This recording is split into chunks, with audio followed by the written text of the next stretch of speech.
Doctor గారు, మంచి సుఖాన్ని ఇవ్వడానికి సరైన భంగిమ ఏది? మంచి సుఖానికి మంచి భంగిమ ఏదంటే ముందు అన్నిటి ముందు కావాల్సిన మనసు పడాలి. మనసు పడ్డాక మాత్రం స్త్రీలో క్లైటోరిస్కి, జీ స్పాట్కి అన్నిటికీ చక్కని స్టిమ్యులేషన్ కలిగేది ఉండాలి. సాధారణంగా చక్కటి ఎదురుబెదురుగా కూర్చొని చేసేది కూడా బాగానే ఉంటుంది. అలాగే డాగీ పొజిషన్ అంటాం, ఆ పొజిషన్లో కూడా బాగానే ఉంటుంది.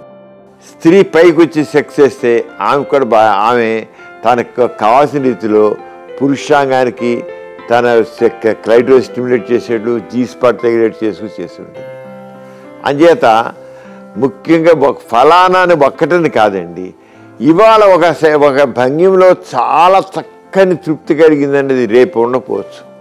అంచేత కనీసం రతిలో పాల్గొనడు 5-6 రకాల రతి భంగిమలో పాల్గొన్నట్లయితే చక్కని తృప్తిని. ఒకటి ఫలానా రతి భంగమే ఫుల్గా సుఖాన్ని ఇచ్చేస్తుంది అని మనం చెప్పలేం. చెప్తాం కానీ ఇవాళ ఫుల్గా సుఖం ఇచ్చే రతి భంగిమ రేపు ఉండదు.